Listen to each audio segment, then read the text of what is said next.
जय हिंद दोस्तों, मैं नवीन शर्मा आप सभी का स्वागत करता हूं। आशा करता हूं आप सब एकदम अच्छे हैं, एकदम बेहतरीन हैं। एक बार सारे प्यारे दोस्त बताएंगे आप सब कैसे हैं। धर्मेंद्र, सत्येंद्र, देवेश प्रताप, शिवान्या, यश, बबीता, मोहित कुमार, विजया, प्रियम, शिवेश, अजीत, सभी प्यारे दोस्तों का बहुत स्वागत है। और प्यारे बच्चे, आज इतिहास की क्लास में हम लोग पढ़ने वाले हैं क्या? गुप्त साम्राज्य को। तो भारत पर जो विदेशी आक्रमण हुए उनको प्यारे बच्चे हम पढ़ चुके। और गुप्त साम्राज्य, जिसको भारतीय इतिहास का स्वर्णकाल हम कहते हैं, गोल्डन एरा ऑफ क्या इंडियन हिस्ट्री, कौन कहलाता है? आपका गुप्त साम्राज्य कहलाता है। तो गुप्त साम्राज्य से बनने वाले सभी प्रश्न क्या हो सकते हैं, और गुप्त साम्राज्य के बारे में आपको क्या सीखना है, बहुत ध्यान से पढ़ते चलना। तो गुप्त साम्राज्य को भैया शुरू करते हैं। गुप्त साम्राज्य कब से शुरू होता है, ध्यान से देखना। 319 एडी से लेकर के 540 एडी तक। यानी एडी कौन सा है? जो आज का वर्तमान कैलेंडर है, सन 2022 क्या है? एडी है। ठीक है। और क्या बोलेंगे इसको? सन 319 से लेकर के और कब तक प्यारे बच्चे? 540 तक रहे। लेकिन बहुत सारे लोग इस बात को नहीं मानते हैं। ध्यान से समझना इसमें क्या अर्थ है। संस्थापक जो है इसके श्रीगुप्त हैं। कहा जाता है कि गुप्त वंश के जो पहले शासक थे उनका क्या नाम था? उनका नाम था श्रीगुप्त। ठीक है। श्रीगुप्त के बाद में जो शासक हुए वो घटोत्कच हुए। क्या हुए? वो घटोत्कच हुए। लेकिन बहुत सारे लोग मानते हैं कि ये संस्थापक नहीं थे, या बहुत छोटे से क्षेत्रफल पर इनका शासन रहा।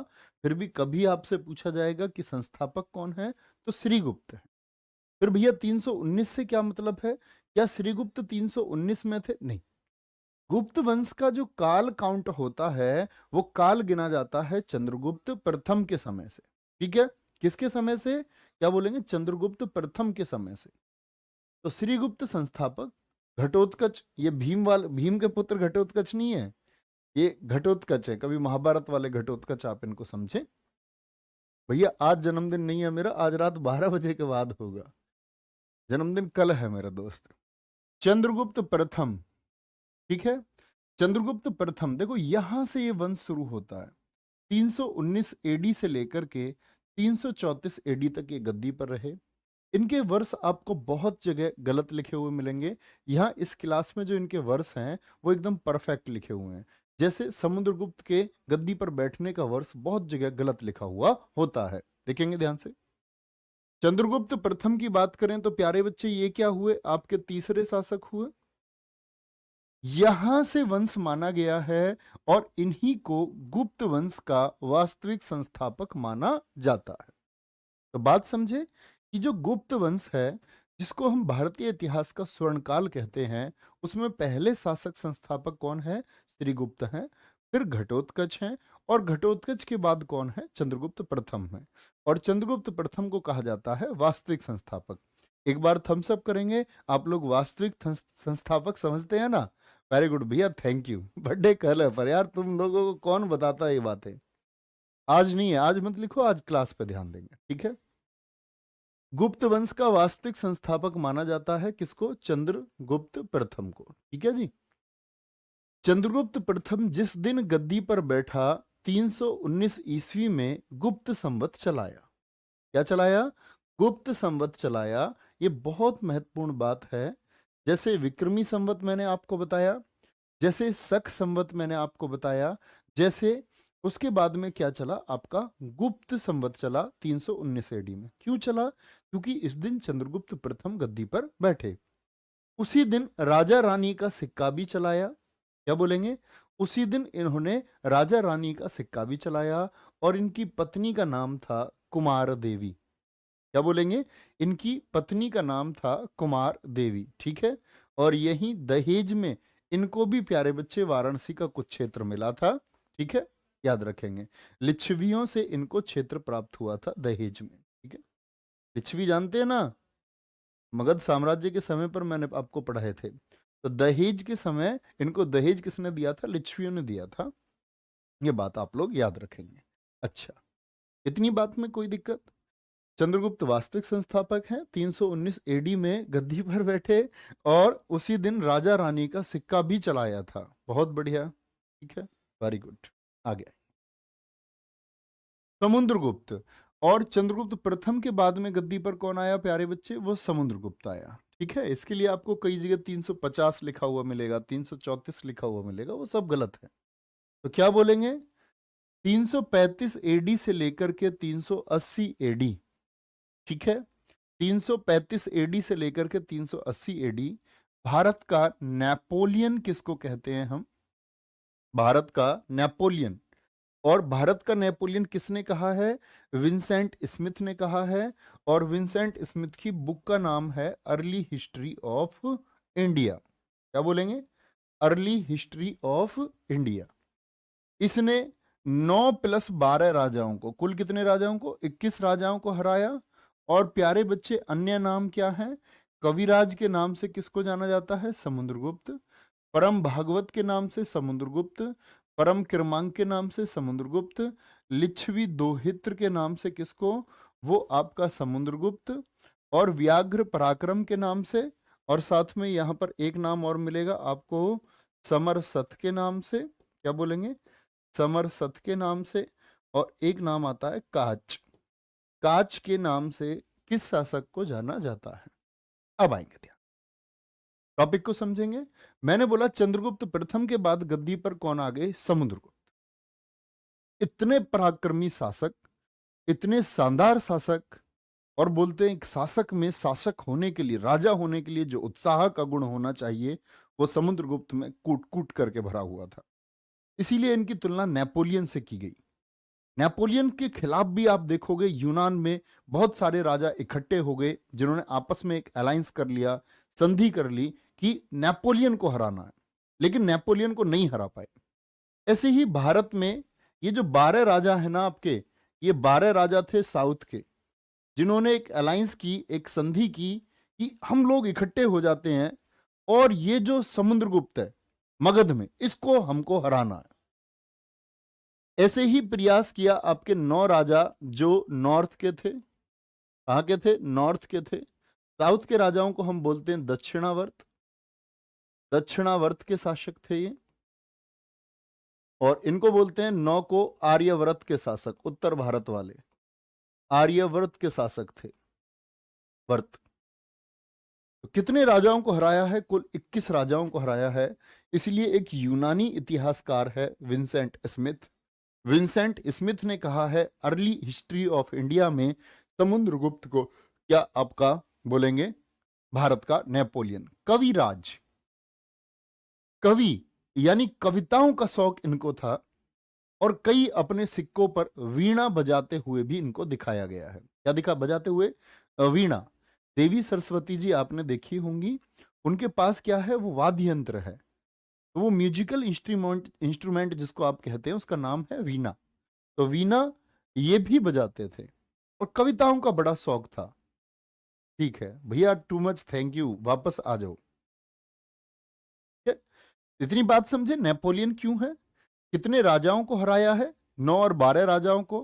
कविराज क्यों? कविताओं का परम भागवत उपाधि दी जाती थी, जो क्षेत्रफल अड़क ले, जो सूरवीर हो उसको परम क्रमांक कहा जाता था। लिच्छवी दोहित्र। अब ये समुद्रगुप्त जो है ये चंद्रगुप्त का बेटा है। किसका बेटा है ये चंद्रगुप्त का बेटा है। चंद्रगुप्त प्रथम का ये पुत्र है। मौर्य का मत लिख देना, चंद्रगुप्त प्रथम का। और इसकी माता कौन हुई समुद्रगुप्त की? तो आप कहेंगे भैया कुमार देवी हुई। कुमार देवी कहां से थी? मैंने बोला लिच्छवियों से। तो इसके मामा हुए लिच्छवियों में या नहीं हुए? यहां देखें ध्यान से, मैंने क्या बोला? राजा रानी का सिक्का चलाया। कुमार देवी ये कहां से आई थी? लिच्छवियों से शादी हुई थी। तो लिच्छवियों का दोहित्र, आपके नाना जी के आप क्या लगते हैं? दोहित्र लगते हैं, देवते लगते हैं। तो ये इनके मामा पक्ष था लिच्छवी, इसीलिए बोला गया इनको क्या? लिच्छवी दोहित्र। व्याघ्र पराक्रम, ठीक है, समरसथ और काच नाम से जाना गया। अब समुद्रगुप्त की पॉलिसी के ऊपर 2 प्रश्न आते हैं प्यारे बच्चे। भैया 12 + 9 क्यों? 21 क्यों नहीं?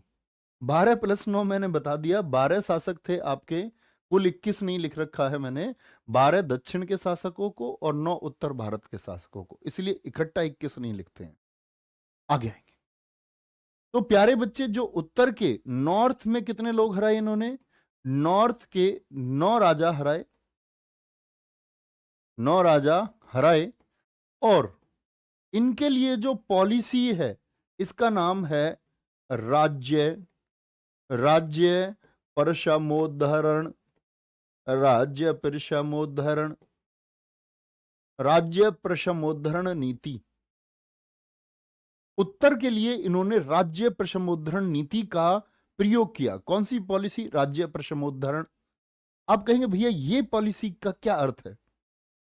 इस पॉलिसी का, समुद्रगुप्त की इस नीति का अर्थ था कि जो राज्य थे, राज्य मगध में मिला लिए गए। मतलब जीता भी 9 को, और वो राज्य किस में मिलाए? मगध में मिलाए। किसमें मिलाए? मगध में मिलाए। लेकिन 12 जो राज्य थे साउथ के, उनके साथ ऐसा नहीं किया। जो साउथ के 12 राज्य हैं, साउथ के जो 12 राजा इन्होंने हराए, उनके लिए जो नीति थी उसका नाम था ग्रहण मोक्षानुग्रह।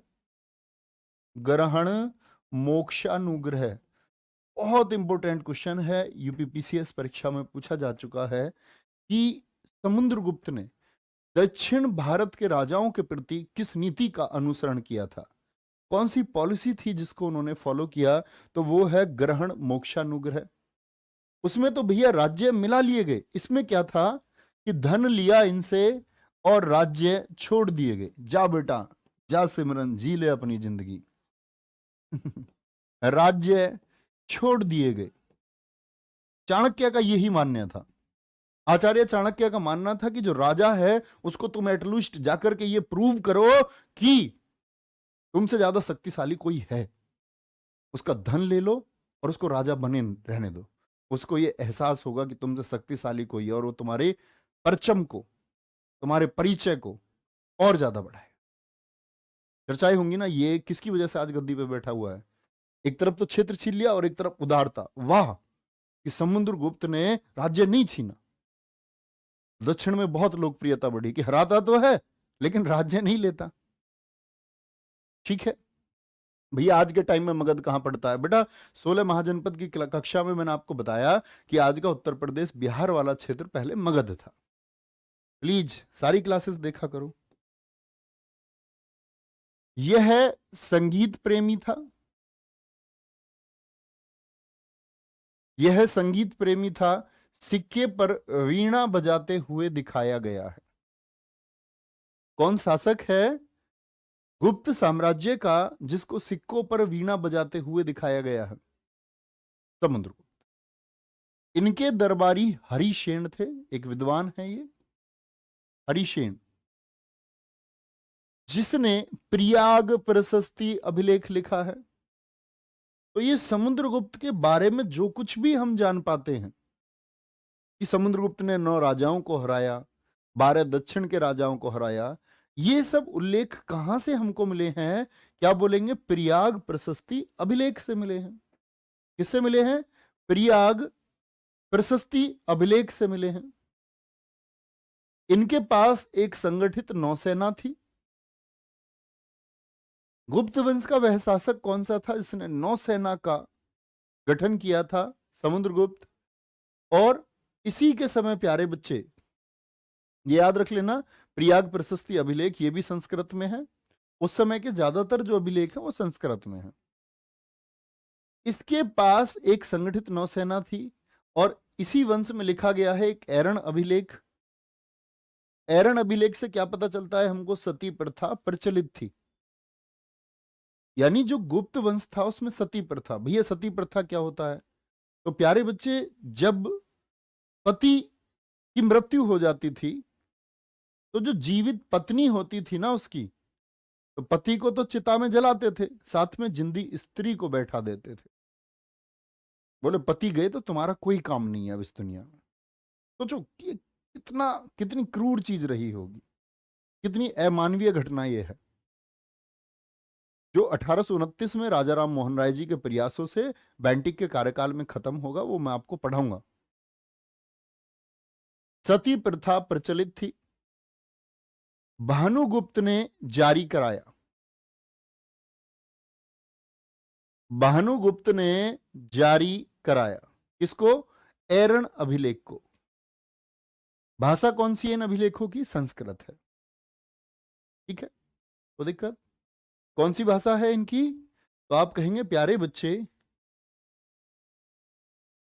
चलो क्या बोलेंगे? जो इनकी भाषा है वो संस्कृत थी। अब आएंगे हम समुद्रगुप्त के बाद में। वेरी गुड, बहुत शानदार। हाँ बिल्कुल, जिंदा ही जला देते थे। आशीष कुमार यादव जी।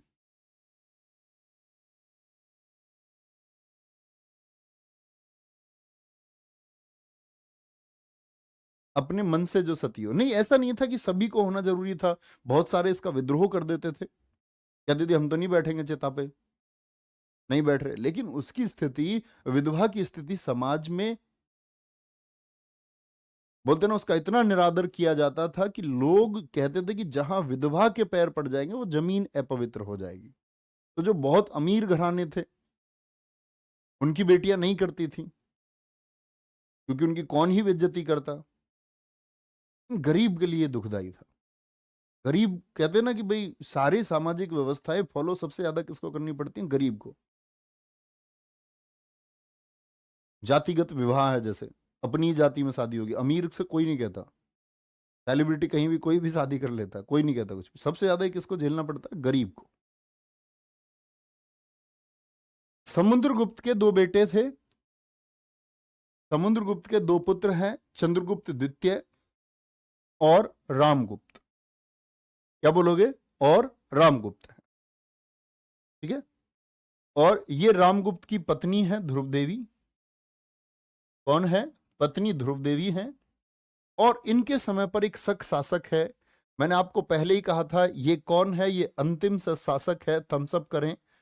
मैंने आपको तभी बताया था कि मैं गुप्त में आपसे प्रश्न पूछूंगा। अंतिम शासक था ये, अंतिम शक शासक है, रुद्र प्रताप तृतीय या रुद्र तृतीय बोले। ठीक है, समुद्रगुप्त। अब समुद्रगुप्त का जो बेटा है वो चंद्रगुप्त द्वितीय है, जिसमें पोटेंशियल था राजा बनने का, लेकिन राजा नहीं बना।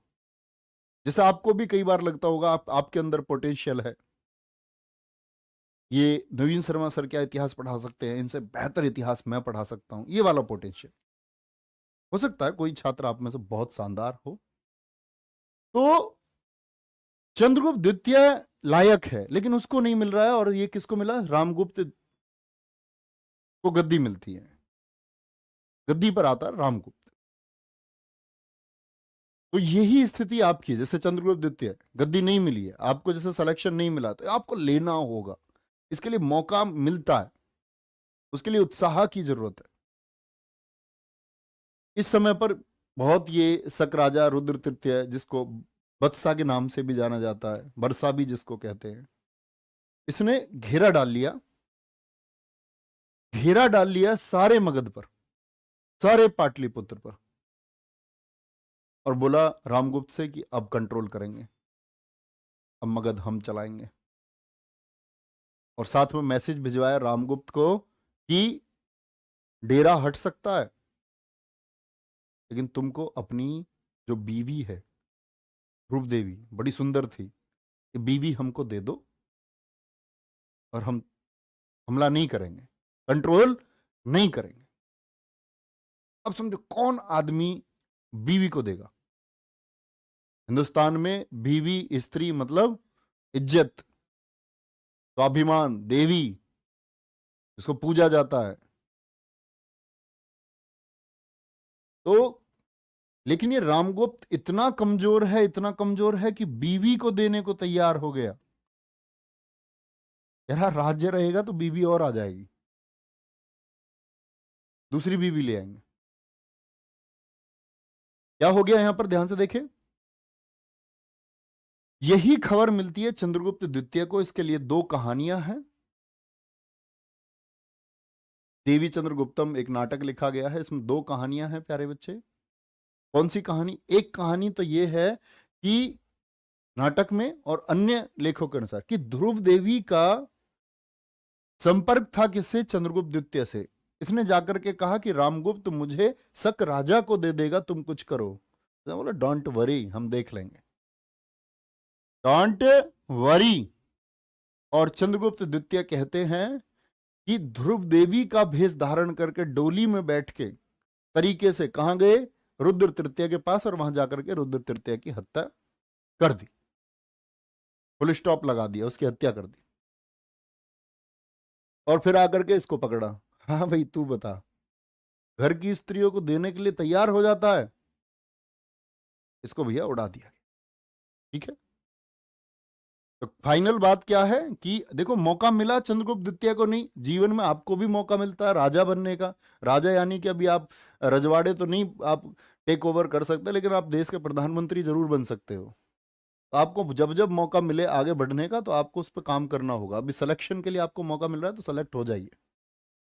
तो चंद्रगुप्त द्वितीय फाइनली गद्दी पर आ गया। चंद्रगुप्त द्वितीय गद्दी पर कब आता है? 380 एडी से लेकर के 414 एडी तक। ठीक है, और सॉरी ये मैंने यहां लिखा था, ये जो किस्सा है ये लिख लेना है, इसके लिए कौन से नाटक में लिखा है? नाटक नाटक का नाम है देवी चंद्रगुप्तम, शायद इसमें नाम आएगा, देवी चंद्रगुप्तम में लिखा है।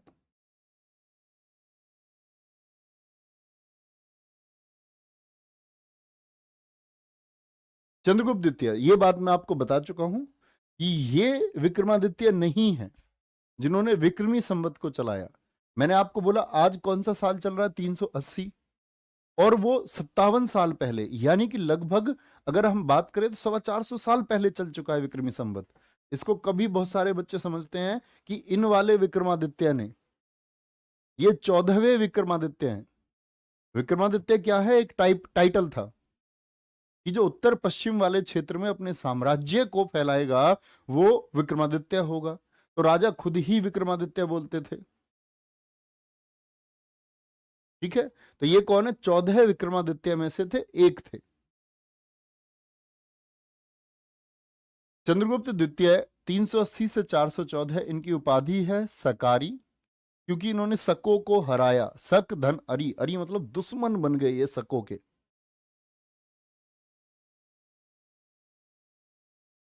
विक्रमांक, परम भागवत और विक्रमादित्य। भैया प्रधानमंत्री का कहकर के आप हमसे मजाक कर रहे हैं? नहीं मेरे दोस्त, इस दुनिया में सब कुछ संभव है। ध्रुव देवी का क्या हुआ? एक बच्चा कह रहा है उसको ध्रुव देवी में इंटरेस्ट है। ध्रुव देवी की शादी हो गई चंद्रगुप्त द्वितीय से, और चंद्रगुप्त द्वितीय से ही इनका बेटा एक आएगा, अभी शासन करेगा, थोड़ी देर में मैं आपको बताऊंगा वो। चंद्रगुप्त द्वितीय के दरबार के नवरत्न कौन कौन से थे? रंजीत यादव जी कह रहे हैं। बहुत बढ़िया, प्रदीप पांचाल जी। हाँ, 14वें आपके 1556 में हेमू होगा, जो दिल्ली की गद्दी पर अंतिम हिंदू सम्राट होगा, वो 14वां विक्रमादित्य है। मैं उसके बारे में सन 1556 तब आएगा, तब बताऊंगा। ठीक है, तो ये उपाधि हुई चंद्रगुप्त द्वितीय की। चंद्रगुप्त द्वितीय, इसके दरबार में 9 रत्न रहते थे, और जो हमारे चंद्रगुप्त द्वितीय है इन्हीं को कॉपी किया किसने? अकबर ने, इसी स्टाइल में। अकबर के दरबार में भी कितने लोग रहे? 9 रत्न रहे। तो अकबर ने ये आइडिया किसका कॉपी किया? ठीक है, 9 रत्न थे। पहले हैं कालिदास। कालिदास की रचनाएं बहुत महत्वपूर्ण और बहुत पूछा जाता है। कालिदास किसके दरबार में थे? मेघदूतम। मेघदूतम की कहानी मैं आपको बार बार बताता हूं, आप लोगों ने सुन रखी होगी। रघुवंशम, रघुवंशम, अभिज्ञान शाकुंतलम पहला अनुवादित ग्रंथ है, फर्स्ट ट्रांसलेटेड टेक्स्ट है, यानी कि किसी यूरोपीय भाषा में, इसमें अंग्रेजी भाषा में, किसी यूरोपीय भाषा में जो अनुवादित भारत का पहला ग्रंथ है वो कौन सा है? अभिज्ञान शाकुंतलम है। और कालिदास ने इतना कुछ लिखा है कि इनको बोलते हैं भारत का शेक्सपियर। शेक्सपियर दरअसल में इंग्लैंड के एक लेखक हैं, इन्होंने बहुत सारी पुस्तकें लिखी हैं प्रेम कथा के ऊपर, Romeo and Juliet, Macbeth, Othello, King Lear, Julius Caesar. ऐसी बहुत सारी प्रेम कथाएं लिखी है हमारे कालिदास जी ने। ये अभिज्ञान शाकुंतलम में क्या है, दस्यंत, राजा दुष्यंत और शकुंतला, जिनके बेटे का नाम भरत था, जिनके नाम पर हमारे देश का नाम भारत हुआ, उनकी प्रेम कथा है। विक्रमोर वर्षियम, इसमें विक्रम और उर्वशी की कहानी है। मालविकाग्नि मित्रम, इसमें मालविका और सुंग वंश के शासक अग्निमित्र की प्रेम कहानी है। कुमार संभवम है। ठीक है।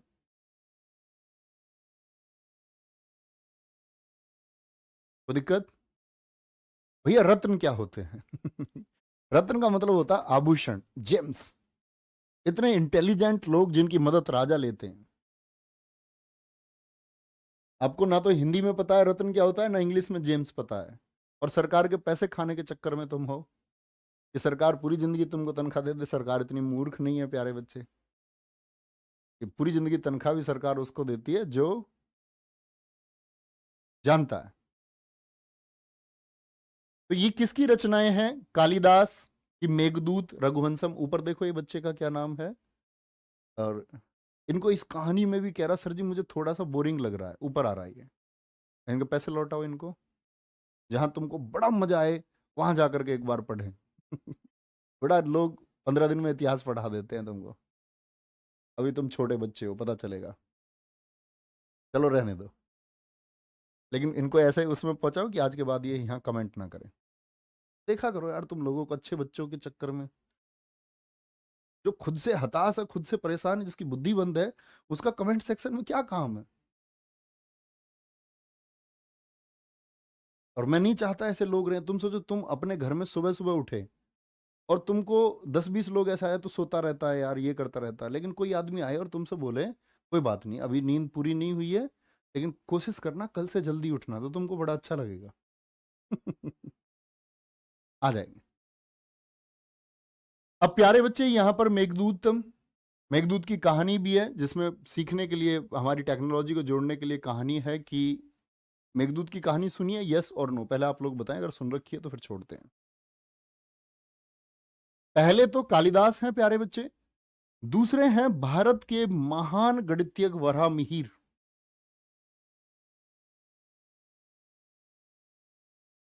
वराहमिहिर कह रहा सर कल दावत चाहिए। ठीक है भैया। ग्रंथ और किताब में क्या अंतर होता है सर? ग्रंथ मतलब बहुत बड़ी पुस्तक होती है, किताब छोटा रूप है ग्रंथ का। ठीक है। वराहमिहिर कौन रहे हैं? भारत के गणितज्ञ रहे हैं, और इनकी बुक है व्रत संहिता पंच सिद्धांतिका।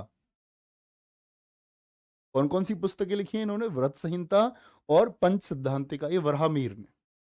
चंद्रगुप्त द्वितीय ने, आपने दिल्ली में सुना होगा मेहरौली स्तंभ, मेहरौली। हम सब करें दिल्ली मेहरौली, सुना है आपने कभी? तो ये मेहरौली क्या है दरअसल में? ये मिहिर को, इस मिहिर को चंद्रगुप्त द्वितीय ने हवेली दी। उसको हम बोलते थे मिहिर की हवेली, और मिहिर की हवेली को बोलते बोलते हम क्या कहने लग गए? मेहरौली, मेहरौली, मेहरौली, मेहरौली। ठीक है। मैक्सिमम बच्चों का आंसर आ रहा है कि उन्होंने मेघदूत की कहानी नहीं सुनी। आप सुने, मेघदूत की कहानी बड़ी इंटरेस्टिंग है। और दरअसल में हुआ क्या कि एक यक्ष था, और राजा कुबेर के यहाँ क्या करता था? ड्यूटी करता था। तो राजा कुबेर भगवान शिव जी की पूजा करते थे, तो पूजा करने के लिए यक्ष को बोलते थे कि भाई 100 कमल लेके आओ। उसका रोज का काम था, 100 कमल लेके आता था। कमल समझते हैं, लोटस फ्लावर। और वो भगवान शिव जी के लिए 100 मंत्र बोलते और 100 कमल उनको अर्पित करते थे। एक दिन कमल रह गए 99, एक कमल कहीं गायब, एक कमल मिला ही नहीं। उनकी तपस्या बीच में रह गई, तो उन्होंने यक्ष से पूछा कि भैया एक कमल कहाँ है? अब वो जो यक्ष था उसकी शादी हुई थी नई नई। उसने बोला जी मेरी जो पत्नी थी वो आज नहा करके जब सुबह सुबह आई तो बड़े सुंदर उसके बाल मुझे लग रहे थे, उसके बालों में मैंने एक कमल लगा दिया। अच्छा बेटा आस्की में हो। तो कहते हैं कि उसकी, यक्ष को उन्होंने कहीं सरबुजा के पर्वतों पर दूर भेज दिया पोस्टिंग के लिए। बोले तुम ज्यादा पत्नी प्रेम में हो, तुम्हारी यही सजा है। अब बेचारे की नई शादी हुई थी, तो वियोग की स्थिति जो होती है, दूर होने की स्थिति, उस स्थिति में वो पहुंच गया। और वहां पर्वतों से उसने अपनी पत्नी को याद किया। तो भैया व्हाट्सएप था नहीं, मैसेज पहुंचा नहीं पाया, इंस्टाग्राम था नहीं। फाइनली उसने इतना आह्वान किया कि खुद मेघ यानी कि बादलों को आना पड़ा और बादल उसका संदेश लेकर के गए। उसी को लिखा है मेघदूत में। ठीक है, आगे आएंगे। वराहमीर की पुस्तकें व्रत संहिता, पंच सिद्धांतिका और ब्रजजातक, ये गणित की पुस्तकें हैं। तीसरे कौन थे चंद्रगुप्त द्वितीय के दरबार में? शंकु, जो कौन थे? एक वास्तुकार थे, आर्किटेक्ट। आर्किटेक्ट मतलब कि भवन निर्माण, भवन निर्माण। क्षपणक, बहुत बार पूछा गया है कि चंद्रगुप्त द्वितीय के दरबार में कौन व्यक्ति था जो ज्योतिष से संबंध रखता था? वो क्षपणक है। ऊपर दिखाएंगे, ऊपर दिखाओ भैया। रेड मुंह वाला बच्चा कुछ पूछ रहा है। सर एक लड़के ने गलती से आपका कोर्स ले लिया है, उसका पैसा वापस कर दीजिए। भैया कौन लड़का बताओ तो सही, कॉलिंग टीम के पास फोन करवाओ, उनसे कर देंगे वो वापस, गलती से किसी का हुआ है तो। ज्योतिष, अब तुम मुझे वो तो नहीं समझ रहे हो कुछ, धीरेन्द्र शास्त्री जी, बागेश्वर धाम वाले बाबा तो नहीं समझ रहे हो? मैं ऐसे ही जान लूंगा कुछ भी। ये नाम कॉलिंग टीम के पास बता दो उन्हें। अमरकोश, ठीक है, नहीं अमरकोश लिख दिया है, गलत नाम लिखा हुआ है, अमर सिंह आएगा। अमर सिंह लिखना भी है। अमरकोश तो उनकी बुक है, अमरकोश बुक है किसकी? अमर सिंह की। अमर सिंह निजी सलाहकार भी थे, घटकर पर ये मुख्य सलाहकार थे। धनवंतरी एक चिकित्सक है, वररुचि और वेताल भट्ट ये जादूगर हैं।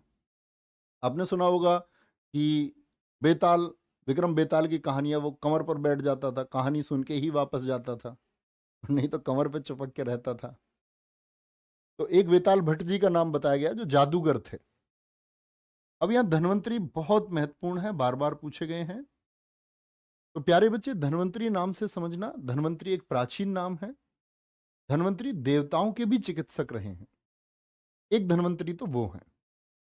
जब हम दिवाली को मनाते हैं तो उससे पहले एक त्योहार हम मनाते हैं, धनतेरस।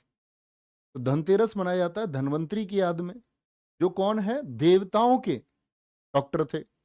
ये धन्वंतरी हैं चंद्रगुप्त द्वितीय के समय के। ठीक है, कोई दिक्कत? वेरी गुड, बहुत थैंक यू। आगे चलें। आर्यभट्ट। कुछ बच्चे बड़े मूर्ख होते हैं। मूर्ख का मतलब समझते हो? अ, जैसे कोई कोई तुमने एक बात सुनी होगी, टैलेंट और स्किल के बीच। टैलेंट बचपन से होता है, स्किल सीखी जाती है, सीखी। कुछ बच्चे होते हैं ठहठप। अभी मैंने जैसे नाम ले दिया धीरेन्द्र शास्त्री, तो उसका ध्यान क्लास से हट करके ये चला गया, कह रहा धीरेन्द्र शास्त्री कौन है जी? बेटा जो चीजें आपको जाननी होती है उनको सर्च कर लिया करो, वो आपका काम है। आगे आएंगे। आर्यभट्ट, क्या बोलोगे आप? आर्यभट्ट, क्या आर्यभट्ट भी इन्हीं के दरबार में थे? नहीं, गुप्त वंश में इनके बाद में हुए। लेकिन यहां जिक्र करना जरूरी है, आर्यभट्ट किसके दौरान थे? गुप्त वंश के दौरान थे। और आर्यभट्ट की पुस्तक का नाम है, बुक है इनकी, सूर्य सिद्धांत, जिसको आर्यभट्टियम हम कहते हैं। इसी में प्यारे बच्चे शून्य से लेकर के वर्गमूल से लेकर के घनमूल, पृथ्वी की त्रिज्या आदि किसमें बताए? देवी चंद्रगुप्तम नाटक किसने लिखा है भैया? विशाखा दत्त ने लिखा है। वात्स्यायन ने क्या लिखा है प्यारे बच्चे? कामसूत्र लिखा है। क्या लिखा है? कामसूत्र। अब आप देख रहे हो कितने इंटेलिजेंट लोग गुप्त वंश में हुए हैं। इसीलिए गुप्त वंश को भारत के इतिहास का स्वर्ण काल कहते हैं। आर्यभट्ट तो शायद आप सभी लोग जानते हो, इतने महान हैं, इतने महान लेखक कालिदास पैदा हुए, इतने महान चिकित्सक धन्वंतरी इनके समय पर हुए। तो इसीलिए भारतीय इतिहास का स्वर्ण काल है। कामसूत्र, कामसूत्र बताई गई है घरेलू जीवन के लिए, पति और पत्नी के बीच के संबंधों के लिए बताया गया है कामसूत्र को। वात्स्यायन ऋषि ने इसको लिखा है। बहुत बढ़िया। एक बच्चा कह रहा है सर जी कालिदास तो सुंग वंश में था। बेटा कौन कालिदास सुंगवंश में था, किसने बताया ये आपको? वो पतंजलि थे। हो जाओगे बेटा विकसित, धीरे धीरे, थोड़ा समय लगेगा। जब एक बार सिलेक्शन से रह जाओगे तो फिर तैयारी करोगे दोबारा, फिर दोबारा रह जाओगे तो फिर जाकर के थोड़े ठीक होगे। इधर उधर की बातें रिलेट कर लेते हो भैया, कुछ भी है। चलो, वेरी गुड, बहुत शानदार। सर मेरा सिलेक्शन हो गया जीडीवी में, तभी मैं आपकी क्लास करने आता हूँ। अरे वाह, वेरी गुड। फाहियान 399 ईस्वी से 414 ईस्वी तक भारत में रहा। किसके समय पर आया फाहियान? तो 399 में शासक कौन है? तो आप कहेंगे 380 से लेकर के 414 तक वो चंद्रगुप्त द्वितीय है। फाहियान, फाहियान कहां से आया है? चीन से आया। और याद रख लेना, ये प्रथम चीनी नागरिक है। प्रथम, कभी भी आपसे पूछे प्रथम चीनी व्यक्ति जो भारत आया वो कौन है, वो आपका फाहियान है। फाहियान की पुस्तक का क्या नाम है? फा क्यों की, ऐसे ढंग से लिखना, फा क्यों की, वाई वाई नहीं। फा क्यों की, इसी को बोलते हैं the book of travels. The book of travels किसकी बुक है? ये आपकी फाहियान की है। चीनी लेखक जो हैं ये भारतीयों को यिंतु कहते थे। क्या बोलेंगे? चीनी लेखक भारतीयों को यिंतु कहते थे। और चंद्रगुप्त की दो राजधानियां थी, पहले से भी यही है। चंद्रगुप्त की दो राजधानियां थी, पाटलिपुत्र और उज्जैन। कौन कौन सी दो राजधानियां हैं? पाटलिपुत्र और उज्जैन। तो आपको याद रख लेना है प्यारे बच्चे, फाहियान किसके समय पर आया है? चंद्रगुप्त द्वितीय के समय पर। नौ रत्न सारे के आंख बंद करके आप बोले, चाहे कालिदास हो, चाहे वराहमीर हो, चाहे छपणक हो, चाहे अमर सिंह हो आपके, चाहे धनवंतरी हो, चाहे वररुचि हो, चाहे वेताल भट्ट हो, सभी को आंख बंद करके आप एक बार बोलो। आर्यभट्ट गुप्तवंश के दौरान हुए, वात्स्यायन ने गुप्तवंश के दौरान कामसूत्र को लिखा। फाहियान आया चंद्रगुप्त द्वितीय के दरबार में, किसके में? चंद्र सेकंड के दरबार में आया था। चंद्र सेकंड के दरबार में। चंद्रगुप्त की दो राजधानियां थी। आगे बात, अब चंद्रगुप्त के विदेशी संबंध, विदेशी मतलब जो पड़ोसी राज्य थे उनसे कैसे संबंध थे? सर यिंतु क्यों कहते थे इंडियंस को? प्यारे बच्चे वो चीनी भाषा में नाम है। चीन की भाषा आपके जैसी नहीं हो सकती ना, तो चीनी भाषा में यिंतु कह करके पुकारा गया है उनको पुस्तक में। यिंतु क्या होता है? और मैंने बता भी दिया कि यिंतु भारतीयों को कहा गया है, भारतीयों को कह करके पुकारा उन्होंने यिंतु, भारत देश के निवासियों को। आ जाओ। चंद्रगुप्त द्वितीय ने अपनी पुत्री का विवाह, जो उनकी बेटी थी, इनकी शादी किससे हो गई थी? ध्रुव देवी से, रामगुप्त की हत्या के बाद में। अपनी पुत्री का विवाह वाकाटक नरेश रुद्र द्वितीय से की। वाकाटक नरेश इनका पड़ोसी साम्राज्य था वाकाटक, और इनकी मदद लेकर रुद्र तृतीय को हराया। शक शासक रुद्र तृतीय को हराया। तो आप कहेंगे भैया आप तो बता रहे थे जब गद्दी पर आया तो आपने कहा था कि शक शिष्य, जो शकों का शासक था रुद्र तृतीय, उसको मारा, ये फिर से कैसे जिंदा हो गया? तो मारा का मतलब है कि उसको पीट के भगाया गया।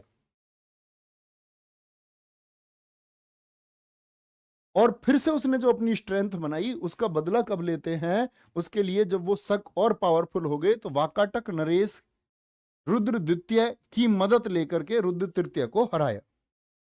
चंद्रगुप्त द्वितीय ने कदम्ब साम्राज्य के शासक काकुत्स वर्मा की बेटी से अपने पुत्र का विवाह करवाया। कदम्ब शासक, इसने मथुरा क्षेत्र को कुषाणों से जीता। और यहां पर इंपॉर्टेंट बात है कि ये दरअसल में गुप्त जो भारत में आए राजा बनके, ये कहां से आए? ये कुषाणों के ही सामंत थे। सिमरन टू मच, थैंक यू बच्चों। किसके? कुषाणों के सामंत, सामंत का मतलब है कि राजा है और राजा क्षेत्र को चलाने के लिए मंत्री बना देते थे, जैसे आज राज्य में मुख्यमंत्री होते हैं। तो ये कुषाणों के ही, कुषाण आप पढ़ चुके। इसने मथुरा क्षेत्र को कुषाणों से जीता, ये मथुरा अभिलेख में है। मेहरौली लोह स्तंभ अभिलेख चंद्रगुप्त द्वितीय ने लिखवाया है, जिस पर इसका नाम हमको चंद्र मिलता है। मेहरौली, कभी आप दिल्ली जाएंगे कुतुब मीनार वाले परिसर में, कुतुब मीनार के सामने ही मेहरौली स्तंभ लेख है, और ये लोहे का स्तंभ लेख है, जो आज भी वैज्ञानिक रिसर्च का एक कारण है कि इस पर जंग नहीं लगा है। खुली हवा में, खुले आसमान के नीचे लोहे का इतना पुराना स्तंभ, आज से आप समझ सकते हैं प्यारे बच्चे, लगभग 1600 साल पुराना, लेकिन कोई जंग इस पर नहीं लगा है। मेहरौली लोह स्तंभ लेख किसने बनवाया है? चंद्रगुप्त द्वितीय ने लिखवाया है। सांची के स्तंभ लेख से किसके बारे में पता चलता है? ग्राम दान। सांची में जो स्तंभ लेख है उससे पता चलता है कि चंद्रगुप्त द्वितीय ने ग्राम दान भी किए हैं जरूरतों को। चंद्रगुप्त द्वितीय के समय की जानकारी का सबसे अच्छा स्रोत है देवी चंद्रगुप्तम। मैंने बताया था ये नाटक है, और देवी चंद्रगुप्तम के जो लेखक हैं वो विशाखा दत्त हैं। कौन है राइटर? वो विशाखा दत्त हैं। बहुत बढ़िया। भैया जी, ये नवरत्न कहाँ रहते थे? प्यारे बच्चे, इनको पहले तो इन्होंने उज्जैन में रखा, अपनी राजधानी में, पाटलिपुत्र और उज्जैन थी इनकी, लेकिन बाद में ये नवरत्न आपके अलग अलग शिफ्ट हो गए थे। चलोगे?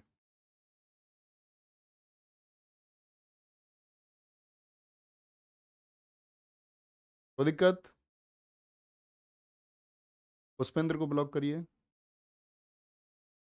वो अपनी मस्ती में है।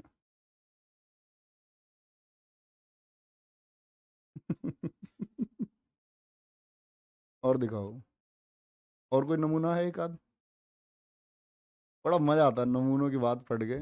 कुछ भी, इनका दिमाग, कोई क्लास से कोई मतलब नहीं, कुछ और चल रहा है इनके दिमाग में। आगे आएंगे,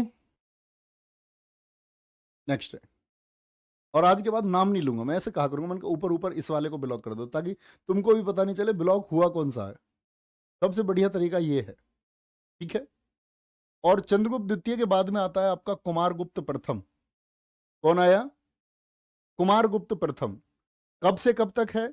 414 से लेकर के 454 है। और ये किसका बेटा है? ये ध्रुव देवी का बेटा है, ध्रुव देवी। और पिता कौन है इनके? पिता हैं प्यारे बच्चे इनके चंद्रगुप्त द्वितीय, चंद्र सेकंड।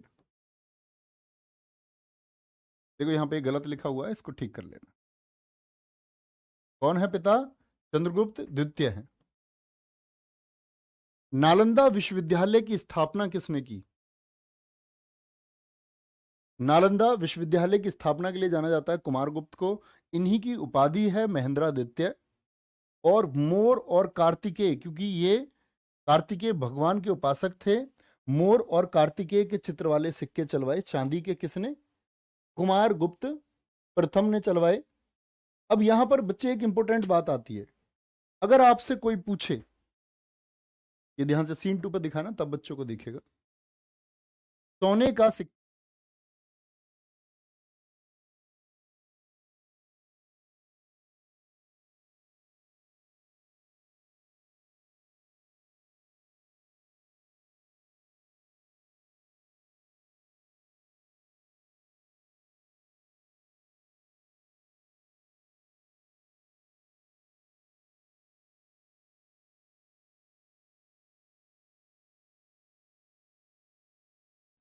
तो यहां पर क्वेश्चन पूछा जाता है, सबसे पहले गुप्त वंश में चांदी का सिक्का किसने चलाया? सबसे पहले गुप्त वंश में चांदी का सिक्का किसने चलाया? तो कभी भी प्यारे बच्चे कुमारगुप्त मत लिखना, क्या लिखना? चंद्र द्वितीय ने चलाया जी, चंद्र द्वितीय ने चलाया, जिसका नाम था रुपयक। ठीक है साहब।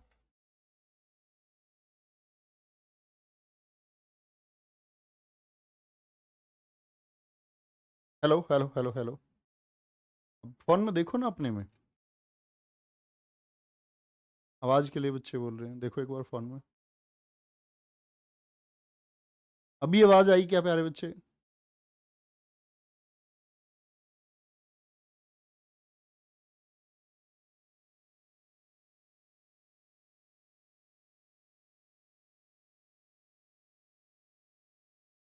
सर खाकी बैच में आपने इसको चंद्रगुप्त प्रथम लगाया नहीं प्यारे बच्चे, वो गलती से लग गया होगा। चंद्रगुप्त प्रथम तो इनसे 100 साल पहले थे, तो बेटा 100 साल का थोड़ी होगा।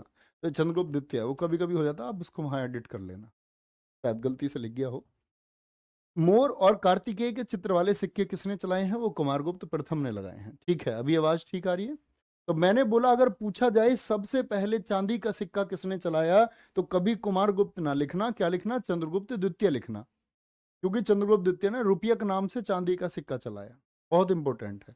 गुप्त वंश में सोने का सिक्का दिनार कहलाता था, जिसको चंद्रगुप्त प्रथम ने चलाया। ठीक है, नेक्स्ट। अच्छा, यहां पर फिर आता है कुमारगुप्त के बाद में गद्दी पर कौन आया? तब आता है स्कंदगुप्त। स्कंदगुप्त 454 से लेकर के 467, 454 से लेकर के 467। तो कुमारगुप्त के बाद में स्कंदगुप्त। नालंदा विश्वविद्यालय की कहानी मैं आपको तब बताऊंगा, ये बिहार में स्थित है नालंदा विश्वविद्यालय। और नालंदा विश्वविद्यालय प्यारे बच्चे, नालंदा विश्वविद्यालय जो है ये आपका, याद रख लेना, इसको तबाह कौन करेगा? बख्तियार खिलजी करेगा। तो जो भारत के ज्ञान का एक स्रोत था, जिसको बख्तियार खिलजी ने बस यूं ही खत्म कर दिया। बख्तियार खिलजी जब बीमार पड़ा तो क्या कहते हैं, बहुत सारे चिकित्सक, बहुत सारे जो मुस्लिम वैद्य थे उनको उसने बुलवाया,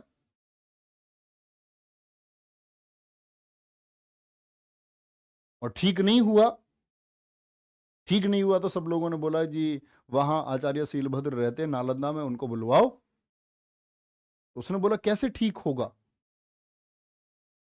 बोला कि बुला तो लो, जब आदमी मरता तो क्या करता? मरता क्या ना करता। मरने को तैयार था, तो तब बोले ठीक है बुला लो उनको। जब कहीं से किसी मुस्लिम वैद्य से कोई फर्क नहीं पड़ा,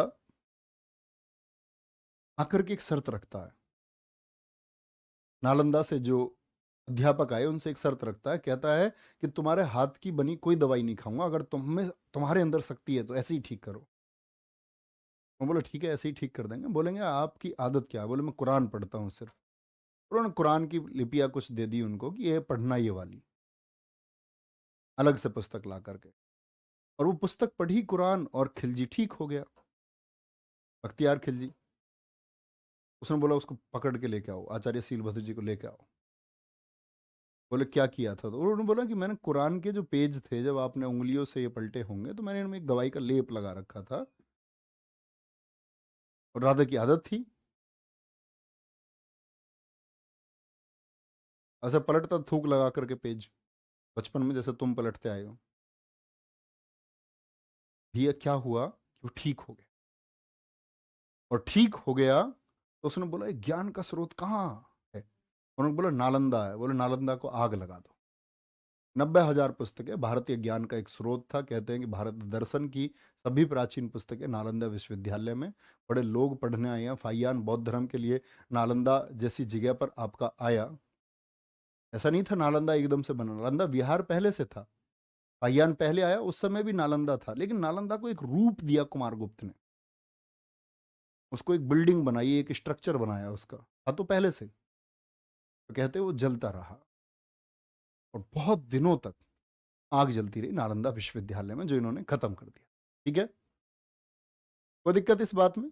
तो सीन 2 पे कुछ बच्चे कह रहे हैं आवाज नहीं आई सर, वहां से बता दो। मैं कुछ नहीं बताया, मैंने बोला अगर आपसे कभी पूछा जाए सबसे पहले गुप्त वंश में चांदी का सिक्का, तो ये प्यारे बच्चे चांदी का सिक्का रुपयक नाम से चंद्रगुप्त द्वितीय ने चलाया, तांबे का सिक्का कौड़ी चलाया, और सोने का सिक्का दिनार चलाया था चंद्रगुप्त प्रथम ने। इतनी बातें मैंने आपको बताई थी, और कुछ नहीं।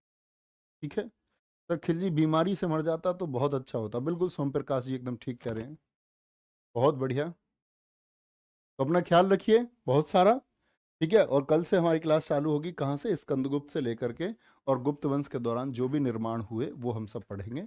और क्या इनका कल्चर था, किसको ये मानते थे, किसको पूजते थे, किसके उपासक थे, ये सारी चीज़ें। अपना ख्याल रखिए, बाय बाय, टेक केयर, जय हिंद, जय भारत।